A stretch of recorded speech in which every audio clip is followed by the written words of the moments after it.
All right, one of the most famous men all around the world who happens to be Canadian, certainly when it comes to helping people, is a guy by the name of Stephen Lewis. You've seen Stephen Lewis before. Tonight on our show, oh my Lord, Stephen Lewis like you've never seen him. You're going to laugh a lot. He's probably in the green room cringing right now. What's going to happen? Stick around and find out. It's the hour.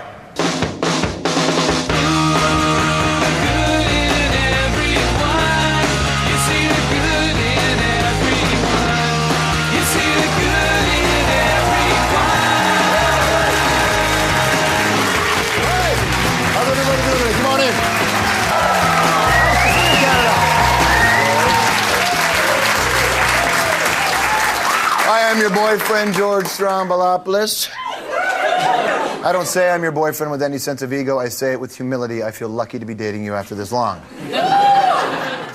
And I rarely, if ever, kiss anyone else. Big show for you tonight.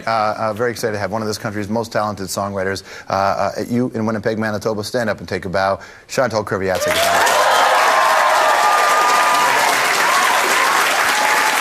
Very nice. Chnantal has a brand new record. Brand new record is called Plain Jane. This is the second most downloaded album on iTunes Canada right now. The second most. Normally in Canada, that would be enough, right? For the most part, if somebody has a personal best, we're all like, good on ya. Well done. Two is huge. 2 is like almost 1, but 2. Plus 2 feels more Canadian second, because we feel like, well, we're with the person first third. We got like a unity, right? It's so lonely at the top. But look at us, together. And Chantal's a lovely, warm, compassionate woman, but I think she's a little burned because who's ahead of her? Michael Bublé. That's right. Well, that was good. So Chantal's gunning for number 1. 2 Canadian artists going head-to-head.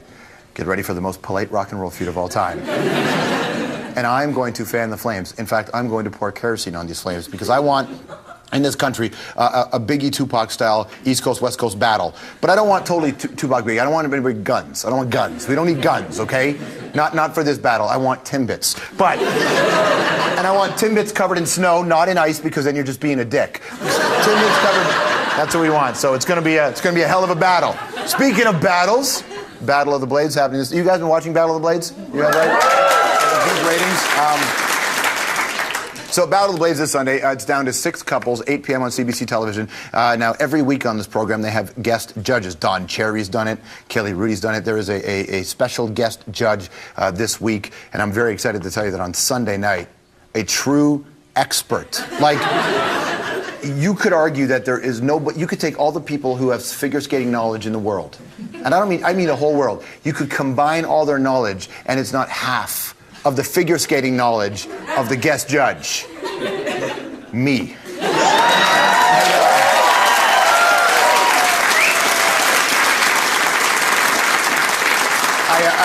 It's incumbent upon myself to tell you that half of what I said was true. The part of me guest judging is true. The part of knowing about figure skating, not true. But I have watched a lot of figure skating, and I've been watching Battle of the Blades, so I will be a guest judge, and I got to tell you right now, Ty Domi's nervous. Because the Habs fan's showing up, baby. In the gardens. There you go. But thank God I'm guest judge and not guest competitor, because, which, by the way, we'll address later in some emails, because I have a fear of slicing my own legs off my skates, which is, I think, a reasonable fear to have. A lot of people have fears, different kinds in your life. Things, maybe you're afraid of flying. Maybe you're afraid of snakes. Perhaps you're afraid of flying with snakes, which I think is a rational fear, based on that documentary that Samuel L. Jackson narrated. A lot of people are afraid of public speaking. I'm not afraid of public speaking, obviously. I don't have a lot of fears in my life these days. I used to be a scared kid. My friends would tell you that my real fear is I have a fear of commitment, which is not true. I am completely 100% committed to being distant and unavailable. And I keep talking like this, and it's going to be, I'm putting it out in the universe. It's just me and the secret. But here's what's happening tonight. Here's why we're talking. I'm not, okay?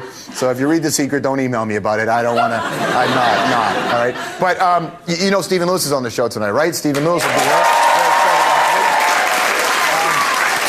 He's got a campaign called Dare to Remember. We are going to challenge Stephen Lewis in a way that you've never seen. I can't wait to have him here, my friends. Here's his bio. Hey, George, want an easy way to feel like a total slacker? Just read up on Stephen Lewis's life. In grade school, Stephen did so well, his principal suggested he stay home 2 days a week so he wouldn't get bored. And at the University of Toronto, Stephen went toe-to-toe in a debate with a junior senator from the United States, some guy named John F. Kennedy. From there, Stephen got into politics. At 26, elected to the Ontario legislature, 7 years later, leader of the Ontario NDP. He's also worked as a labor mediator, columnist, broadcaster, Canadian ambassador to the UN, deputy director of UNICEF, UN special envoy for HIV/AIDS in Africa.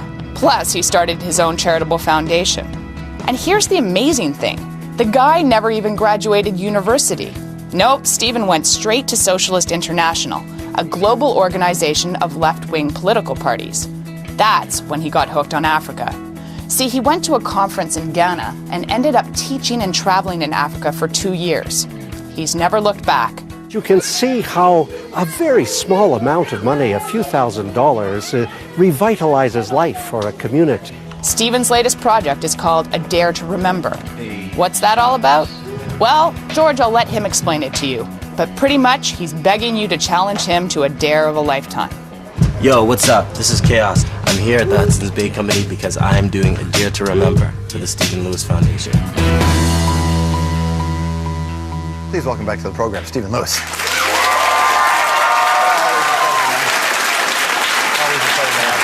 are you? Excellent. I mean, we alluded to it there when Jen was reading your bio, A Dare to Remember. To tell people about what this is. The foundation, Stephen Lewis Foundation, is attempting to expand the resources we have so that we can deal ever more fully with orphans and grandmothers and school fees and all the things that keep life together on the ground in the face of the AIDS pandemic. And the people at the foundation came up with this remarkable idea of a Dare to Remember, where in a particular week of the year, next week in fact, but beyond that as well, people would take on dares. They would be challenged or dared to do something improbable, take themselves a little further than they would normally go, as a way of mirroring the tremendous efforts that are made on the ground in Africa by people who are struggling to survive. So there are all kinds of dares taking place. There are many campuses across the country that are bringing students together to have a meal with Naomi Klein.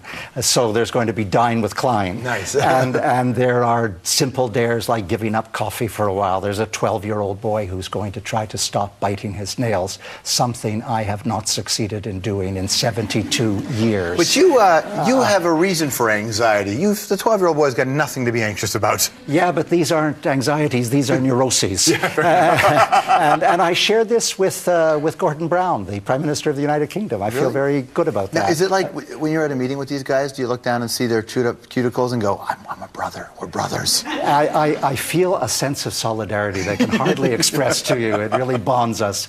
But the dares that are remember, we've got people bungee jumping in Victoria Falls in Zambia. We've got people giving up driving for the month. There are people who are going to use different light bulbs for the month, the environmental combined with fighting the pandemic. There are so many simple dares, some of them absurd, some of them fundamental. They're good fun, too. They're great fun. This one must be nice about this, because a lot of the conversations that one has about the pandemic and how to approach it, they're sobering. And the only time there's levity is when a rock band plays, but even then it's sobering. Yeah, but you know, I had some apprehension about that, I have to admit to you, because of the force of the pandemic and the images in the mind of what's really happening.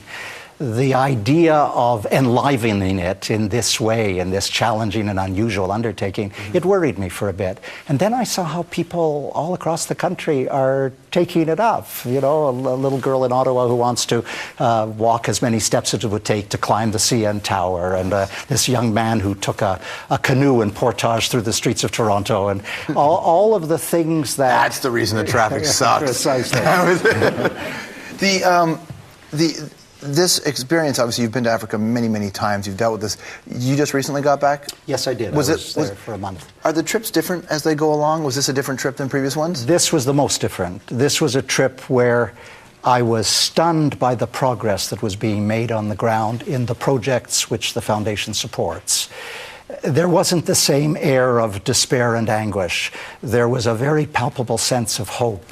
You know, you give people resources over a continuing period of time, and the grandmothers feel supported, and the orphans go to school, and there's food even if it's only 2 meals a day, and there's a sense of a sensitive support that keeps people going. It's amazing what happens at community level, at the grassroots level. And I felt it more this time than ever before. With all the progress, which is obviously, you know, very happy to see that that's happening, it's clearly not, we're not there yet. No, right? And so, I don't want to mislead you or be self-deluding.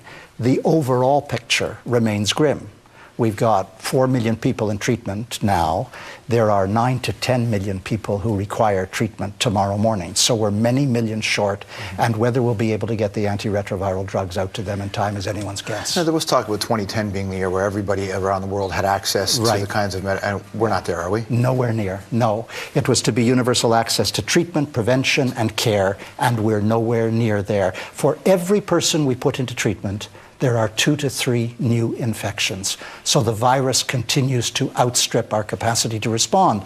And what is happening at the grassroots community level is the most encouraging. But what is happening at the international level and the policy level, that's tough. Governments are running out of money. They're running out of drugs. The fiscal crisis is causing tremendous alarm in many of the African countries. How are they going to sustain the interventions? One of the things which is most disconcerting is the rise in infection in Western countries. There are rises in the numbers in Canada, the United Kingdom, and in the United States. This is hard to believe. The single greatest cause of death for African American women between the ages of 25 and 44 is now AIDS. And in Washington, D.C., it's become the epicenter of the AIDS infection in the United States. And then I pick up the compendium of news stories every day, as I do on AIDS, and I see Indonesia, Fiji, Papua New Guinea, and in the Caribbean. So although Africa is the epicenter and that's where we invest the resources, the sense that this virus keeps spiraling, keeps accelerating, it just drives you crazy. So Dare to Remember will raise, hopefully, the kinds of funds, because the idea is you do something and your friends will pledge. And your friends pledge to support the dare you do. Right. And the more outrageous the dare, the more we expect people will support it.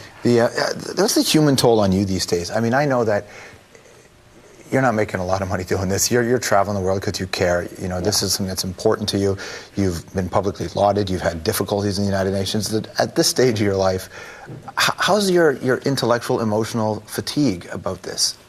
My intellect has been fractured for quite a few years. My emotional molecular system is ricocheting from one end to another, from hope to despair. Yeah. But I don't understand why people retire. And of course, I'm ideologically driven. You know that. Yeah. This is genetic reality for me. So I want to keep fighting for social justice. And it bothers me that I may not have enough years left to do all the things one wants to do. But I do feel deeply, deeply engaged. And although it's occasionally annihilating, I will admit, that passes quickly. You never give in to futility. You just keep fighting. And one day the pendulum swings. It's great. Do you get the sense that, because in order for this to really be tackled properly, it's got to be your foundation and other organizations have to find it. Do you get a sense that tone is being applied to more and more foundations, more and more NGOs, that there's a new way of reaching out to people? It's being applied with the foundation world is more and more aware of that. Not the big guys, not the Gates, etc., but the small people. But the big NGOs, they have a lot of staff on the ground, and they do a lot of the work, and they don't worry as much about accommodating and enveloping and putting their arms around people and hugging a lot of hugging. I go to Africa, and I'm hugged out after 48 hours. You come home with your family, don't touch me. Yeah. Don't touch me. Yeah. Well, I know that when your foundation comes to you and says, okay, so we have a DARE campaign, that there's no way this campaign can live under the umbrella of the Stephen Lewis Foundation, and Stephen Lewis himself doesn't do a DARE. No, but I was really worried about that. You were, yeah? Yeah, and I was particularly worried when I came here. Right. Yeah. Well, we're going to find out what Stephen's greatest fear is, and if we can address it, we'll see if Stephen will face it. Don't go away. This will be a moment. Stephen Lewis, when we come back.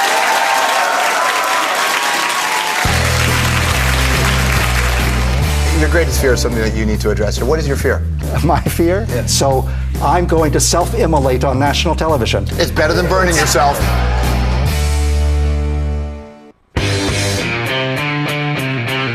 All right, ladies, and 10% of you men out there, you ever wonder why your fella has a need for speed and you think he's all being manly? I will tell you why tonight. And also, you're very talented and awesome singer-songwriter, Chnantal, Kreviazuk. We're back here on the hour with Stephen Lewis. Before we get into the fear that you have to face, something that has been floating around in this office when we knew you were coming on was the Pope's recent comments about how condoms don't stem the AIDS virus, that it actually contributes to it. For a guy like you who does all this work on the ground, what do you think when the Pope, who has so much influence, when he says something like this? You know, it's hard for me not to be disrespectful. I have to contain myself, but that's a terribly damaging observation, and it's not true, and everybody knows he's wrong. Everyone knows he's wrong. And the only recourse one has is to recognize that the vast majority of Catholics don't pay attention to that. They just don't, not so much to the Pope, but they don't pay attention to the Church's view of condoms. And they understand in Africa very, very deeply that condoms are the single most effective preventive intervention we have to stop this virus. And there are, although I can't name them for obvious reasons, but there are all kinds of Jesuits across Africa who quietly make sure that the flock has condoms. All right, so your greatest fear is something that you need to address here. What is your fear? My fear? Yeah. I don't like performing in public. I mean, I speak in public a lot, but I don't like performing. It drives me crazy if anybody asks me to sing or that kind of stuff. If you're going to sing, so you're afraid of singing? Well, I don't like to do it ostentatiously. Do you sing in the shower? No, but I sing with my children when they were very young, sing Pete Seeger songs as we drive to Florida. Union songs mostly. Of course, yeah. Left-wing songs always.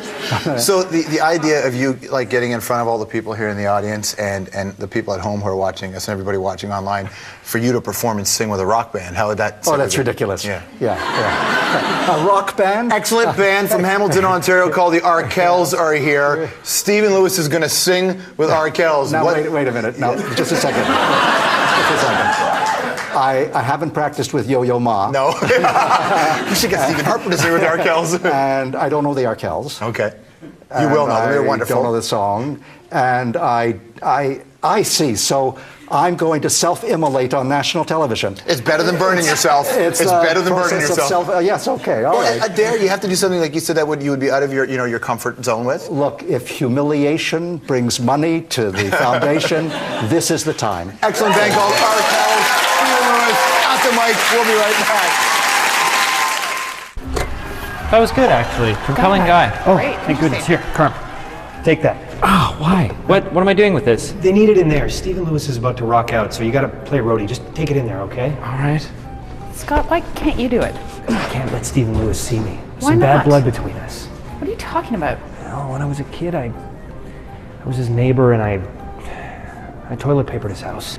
Look, he caught me in the act, and he chased me out of the yard with a hose. I'd rather just put the whole incident behind me. It's some bad blood, you know? You know what? I think Stephen Lewis has put the whole incident behind him. He's Stephen Lewis. He's a compassionate guy. Don't worry about it. Well, look, I'm sure you're right. But on the off chance that he does remember and he's still mad, I'm just gonna go hide at my desk, okay? So I was never here. Okay, Scott. You were cool. never here. Yeah, Just cool. All right.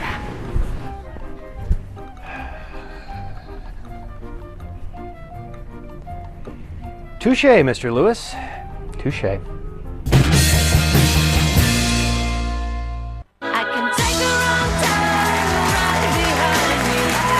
Back here on the hour. Come on in. It is kind of you to be around with us here on the program. It's going to be an exciting program. Last night at a charity event with Chnantal Kreviazuk for the Center for Addiction and Mental Health. Very excited to have her back on the show to talk about things like that. She's got a new record. And we're going to get into her battle with Michael Bublé as well. Also on the show tonight, all hell is breaking loose in Pakistan, plus crazy news about the Arctic. We'll get you caught up on that. In Milan, what is that over my shoulder? We got a lot of... Oh, that's what... That's the... We got a whole group of people from McMaster University here. They're actually the Skull and Bone Society. So if you want to know who controls the world currency, it's them. So them. Who's going to win the game on the weekend? In the commercial break, I made a much worse joke.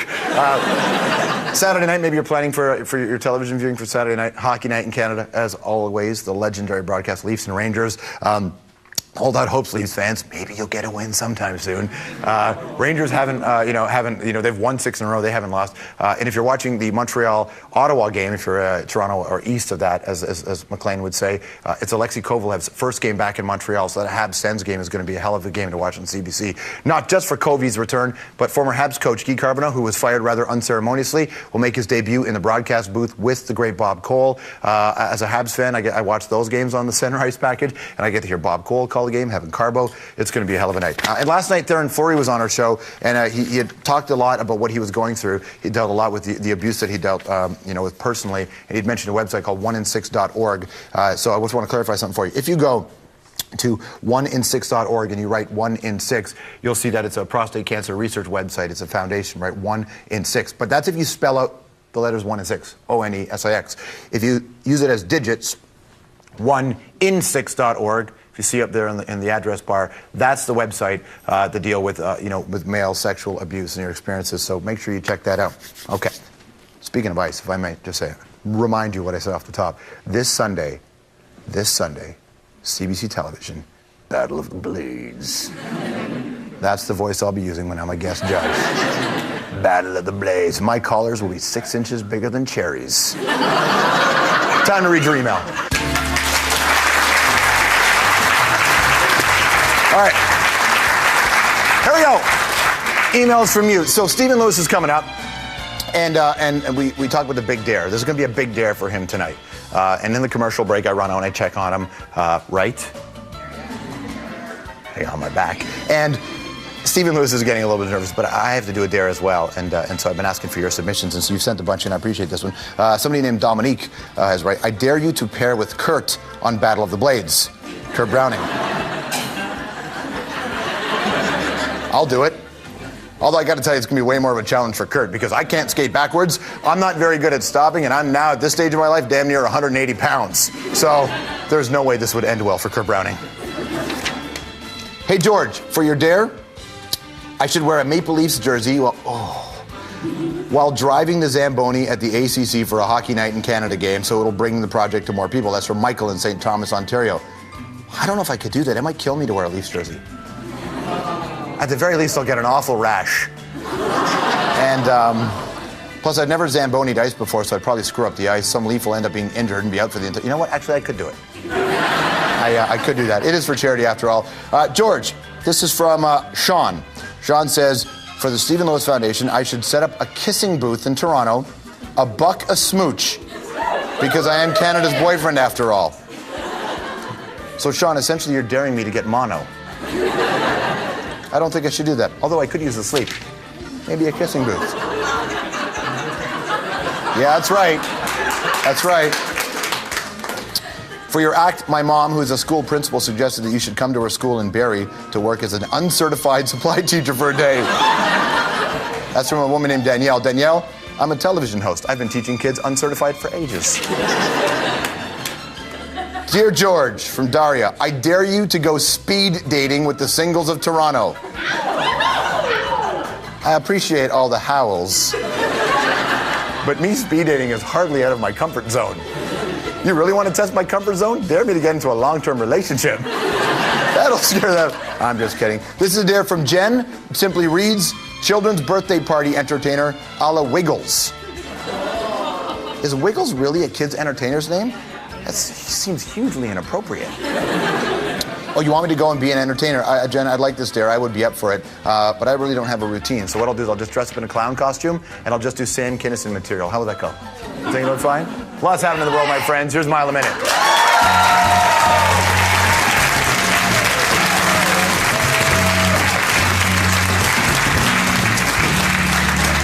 Okay, I would like to start, if I can, in one of the most unstable yet powerful countries in the world right now, the country of Pakistan.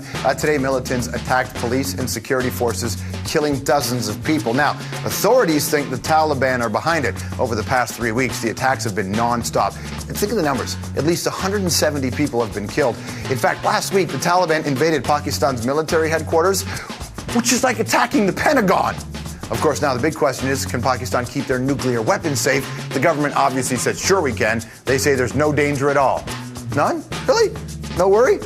Whew, well, thank goodness Pakistan is in a cozy part of the world where everybody gets along. They're right next to their enemies in India, Afghanistan, and Iran. Hey, everything's fine. Every year. It's the closest I can get to an actual polar. It's my favorite animal in the world. Is a polar bear. Love. I'm 37. Why do I have a favorite animal? 9-year-old girl going to the zoo. Anywho, big news about the Arctic. British researchers spent 73 days studying the ice up there, and they say it's melting faster than we thought. How much faster? Well, here's what one had to say. The summer ice will disappear within 20 to 30 years, and a lot of it will be gone within 10 years. It won't be very long before we have to start thinking of the Arctic as an open sea. Obviously, that's not good news, right? Because the Arctic ice actually reflects the sun, but when you have open water, it absorbs the sun's heat, so the ocean will get warmer and rise, and if it rises, what do we got? Global flooding. And if it was global flooding, it means we're going to have a movie about it, which means it'll star Ben Affleck, and then it's just going to be, you see, this litany of shit that can go wrong. But back to what we said off the top. If we lose the ice, we lose the polar bears. Basically, the entire ecosystem will change. Then again, if your life's goal was to jet ski from Nunavut, or maybe Alaska, over to Russia, there's no better time to be alive. Speaking of disasters, New Orleans is still rebuilding 4 years after Hurricane Katrina came in and the levee broke, as Zeppelin would say. Today, Barack Obama went there for the first time since he became the big boss. He's promised to do more to help the city than George W. Bush did. Now, Obama was there for about 4 hours. Critics say that wasn't long enough. One Republican senator, a guy by the name of Steve Scalise, said, the people of New Orleans deserve more than a drive-through daiquiri summit. Okay, hold on. I get it was 4 hours, but at least in his first official visit, Obama actually got off the plane. Second, he's got a lot on his plate. What do you want him to do? Live there until everything gets better? And third, daiquiri? Everybody knows Obama's a beer man. Next. Which country in the world do you think has the most billionaires? There's a new report out, and as you might expect, the United States, number one. But guess who's second? China. Pretty good, huh? For a communist country. But this is why it's going to work, though, because I am absolutely positive that China's poor will get their fair share once those billions are evenly distributed in true communist fashion. Probably not. You know, some people say it doesn't matter what kind of car you drive, right? People go, oh, cars are something to get you from A to B, right? Good. That's not true. If you drive cars, you know that it's not about A to B. It's about feeling good and looking good from A to B. Well, according to a new study, people like me are invalidated. There is a need for speed. It's biological. Researchers at Concordia University got 39 dudes together. First, they got them to drive a Porsche 911, right? Just heavy clutch, like that. Then they took him out of the Porsche and put him in an old Toyota Camry. Then an hour later, they tested the men's saliva. And guess what? You put a guy in a Porsche, his testosterone levels shot up. In the Camry, not so much. Interesting side note, the men who drove a Mazda Miata actually emerged from their car as women.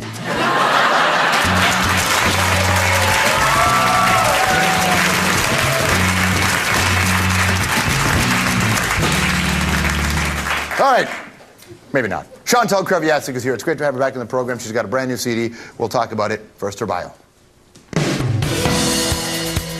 All right, George, I know you can play the piano, but with all due respect, I think Chnantal Kreviazuk has you beat.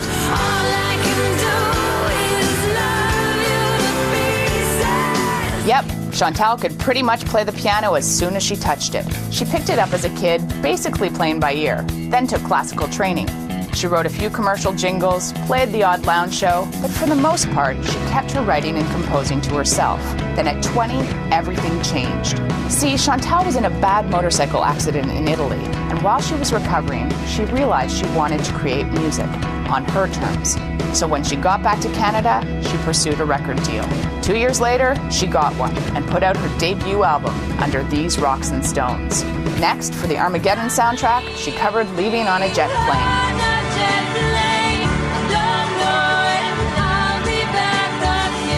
That put her on the map internationally.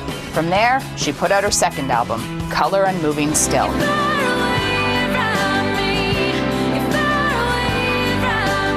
She won 2 Juno Awards for that one. Since then, Chnantal has released 2 more albums and is heavily involved with War Child, recently raising money by taking part in a Busking for Change event. She's also got a new album called Plain Jane.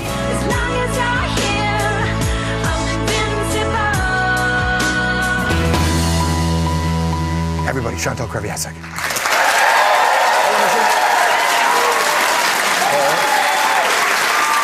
Nice to see you again. George, can I just tell you, I adore you so much. I do.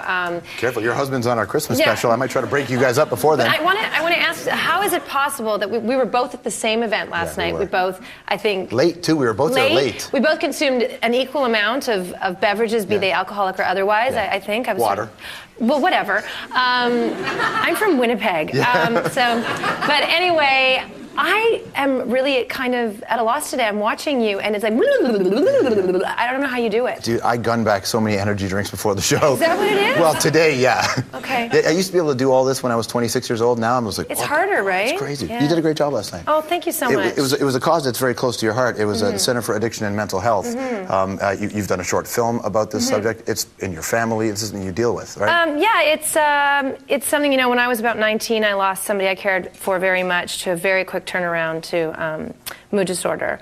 And, where I come from, it's a harsh climate, and I do see a lot of abuses, and I'm privy to a co-occurring case that to someone very dear to me, and it's really, really hard to watch. And what inspires me, it's so inspiring that stigma is up to 50% of what drives a disorder, and in all sorts of issues, diseases that we're trying to work toward healing and fixing and curing. There's so much lab work that needs to be done. We need to get the answer, the cure. And the most amazing thing about this is that all it would require is for us to be open, kind, and gentle. And to just know about the issue, and that is that we do not choose our chemical makeup. It's not our fault if we are, slightly moodier, or that we respond different to things crises in our life, etc. And people are all born with certain predispositions different to the next person. Well, and you're from Winnipeg. Winnipeg battles with it. Vancouver battles with it. Certainly, every city in the country does. And when you always hear in newspapers people talk about homeless issues, and a lot of homeless issues are tied directly. Most of them are related directly to addictions and mental health issues. And, for me, it's very important to get out in a city like Toronto, because it's such a model for the rest of the country, albeit the world. And so if we can make improvements here, for example, by what we were doing last night, raising funds for CAMH, then, it becomes the model for how people should be treated when they're going through these kinds of crises. Well, and I know that the Canada thing is very important to you. And any Canadian, it's a big part of their life, even more so when they leave Canada. Living in the States, the longer you live in California, how does your relationship with this country change? Well, it's funny, Rain and I never left Toronto. What we did was we adopted a home as well in the States, because part of our work is there. And what's amazing to me is that I'm more and more excited about the fact that we made that choice to keep a balance for a plethora of reasons. And I'm just so excited to be from and still live in the greatest country in the world. And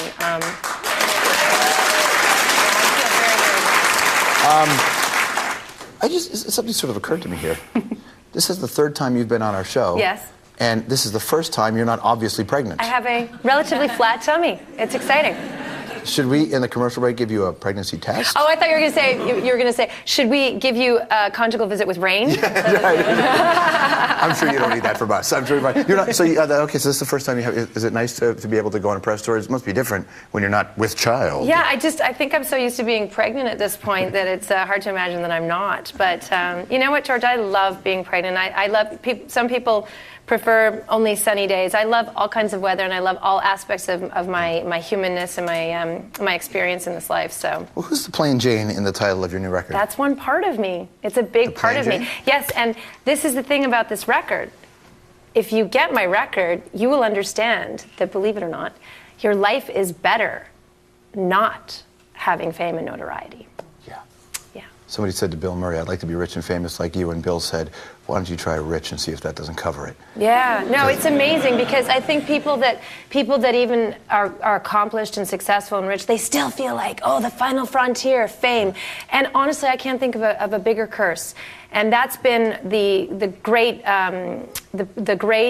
reward to mine and Rain's choice to live there and here. It's that I get away from me, you know. I think to live somewhere where you're just constantly sort of stuck in this mode of self-promotion and perpetuation is just, it's a little sick and twisted, and ultimately I think it makes you a little bit sick. And they call it narcissism, and it's a real thing. And to be able to get away for yourself, and I know as an artist, what it does is you know, when I'm in LA, I get treated like crap like everybody else. And it's really, really good for me. First of all, because I am a humble Canadian, and I like seek out humility. When people treat me badly, I'm like, yes. That's right. Another one. I didn't get into the club. Amazing. They turned me down. The door slammed. But okay, but you do have a competitive spirit in you. I do. The fact that Michael Bublé, and congratulations to Bublé, who's #1 in America, Canada, #1 on iTunes. But you so far, George. So far. But you're #2 on iTunes. Your record is, yes, but you know the thing is that. What did you say last night on the piano at the event? Well, I don't know what I said, but what I am going to say now is that if you're not #1, you lost. You know, and have you seen Step Brothers or any of the, Anyway, no, I'm kidding. It's not a competition. However, I would like to challenge Michael Bublé. I actually went to call him yesterday and to tell him off for being #1, and he's changed his number. He knew it was coming. So first of all, Michael, I need a new phone number, and secondly, come to my house anytime. I challenge him anytime, 24 hours, 7 days a week. Come to my house anytime, and I will kill him at ping pong. I will kill him. Tell you what, the next time you and Bublé are in town, we will remove these red chairs, put a ping pong table. I will kill him. I will humiliate him. I will reduce him. I will reduce him to the girl child that he is. No, it's not competitive at all. No. You know what's interesting too, is his record, I've noticed, I haven't been paying much attention, but his record, he's kind of become more poppy. I guess the David Foster thing, David's finally really making him poppy. I make my records myself. No, but hold on. But you know what? My record is going more jazzy. In a jazzy way. So he's stealing your bit? So he and I are maybe, he's becoming more of a girl. And like I said, ping pong, I will reduce him. I'm kidding. I love the guy. He's amazing. He's great. Now, you know, he's #1 on iTunes because he was on the Hour last week. Stop saying that. So he's going to get the bump. So you're being on the Hour. Oh yeah. Go buy a record. Do you know that it's actually called the George Stroumboulopoulos bump when you're on his show? That sounds dirty. But whatever. Come on, George. I'm into it. Thank you for coming, but I want to ask you, you saw the Mile a Minute story we were doing about the Arctic. You're involved with Polar Bears International. Polar Bears International. Everybody check it out. There's an amazing little film on the site of the second last time I went up there. I try to go every year now. It is a phenomenal cause because if we can actually, first of all, we're the ones who made this climate crisis happen. Therefore, we're the ones who can fix it. That's the attitude to have. Plain Jane, Chnantal, Kreviazuk, everybody. By the way, don't go anywhere. Stephen Lewis, his biggest fear, he's going to confront it. He's going to sing on national television next. Are you going to give him any advice? What would you say to him? Well, more people are scared to speak, so he's going to do fine singing. He's going to sing. Stephen Lewis is going to sing rock and roll on national television when we come back. Can't wait.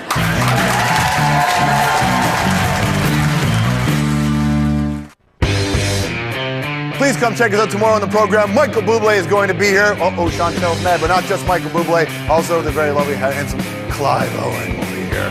Bublé and Clive tomorrow. Let's go back to the studio. All right, well, we've been talking about it, and here it comes. Ladies and gentlemen, Arkells and Stephen Lewis on vocals. I know you want to leave me, but I refuse to let you go. If I have to beg and plead for your sympathy, I don't mind, 'cause you mean that much to me. So I will beg, sweet darling, please don't leave me, girl, don't you go. Ain't too proud to plead, baby, baby, please don't leave me, girl, don't you go. I heard a cry man, it's just half a man. If I have to cry to keep you, I don't mind waiting for them to keep you by my side. Ain't too proud to beg, sweet darling. Please don't leave me, girl, don't you go. Ain't too proud to beg, baby, baby. Please don't leave me, girl, don't you go. Sleep on your doorstep all night and day, just to keep you from walking away. Let your friends laugh, even this I can stand, 'cause I wanna keep you. Anyway, I keep you as a bell.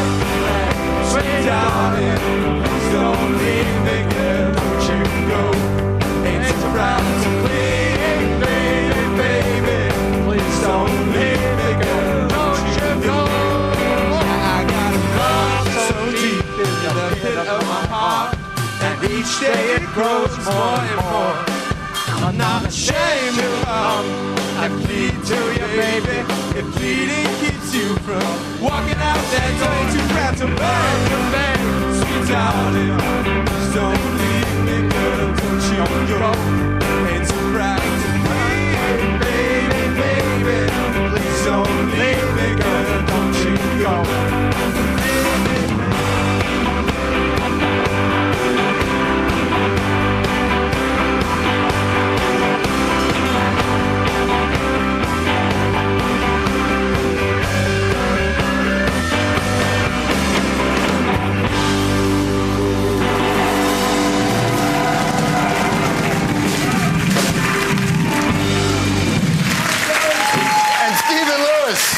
So how did that feel? It was terrific. It felt fantastic. We're taking it on the road. It's about time. I think you need to bring him out as a special guest. We renamed ourselves Stephen Lewis and the Arkells. Nice, I like that. Finally, I made it. Nice. Jackson Square's name, Arkell's record. If you don't have it, I highly recommend you go get it. You guys have got a big tour coming across the country, right? Yes, we do. They're playing everywhere. So go to our website, cbc.ca/the hour. And for Dare to Remember, the website for that is... What's the website? DareToRemember.com. DareToRemember.com. I'm really clued in. Did you feel like you faced a big fear? Like, was it actually terrifying out there? I feel I can now come back on a regular basis. To play. All right, next season he sings on our Christmas special. Stephen Lewis, Arkells, we'll be right back.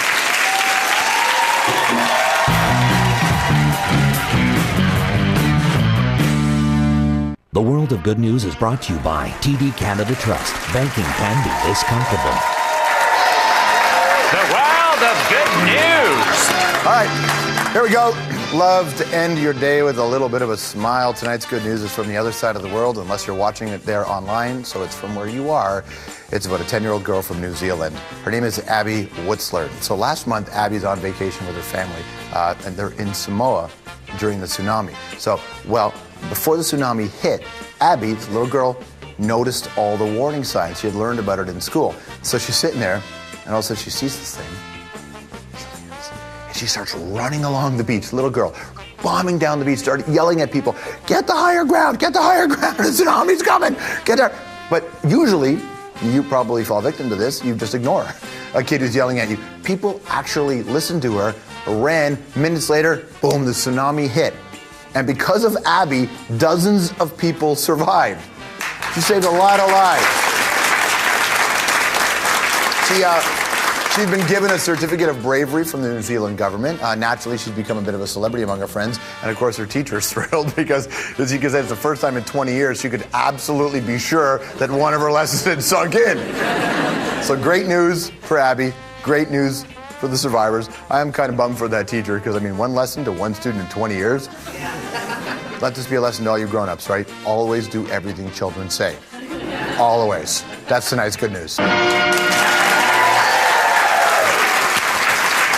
All right, that's it for the program. There are 6 couples left on Battle of the Blades on Sunday night, and as we said before, you gotta watch it at 8 p.m. because the last judge, the guest judge on Sunday, is gonna be a hard ass because it's me. So I'll see you on Sunday on Battle of the Blades. That's it for the show. The website is cbc.ca/the hour. Thanks to Chnantal. Lovely to have her on the show as always, and of course Stephen Lewis for being such a sport. And thank you to Arkells. What a hell of a job. A round of applause for the Arkells and Stephen and Chnantal. Thank you for watching. But as always, here is tomorrow's headline tonight.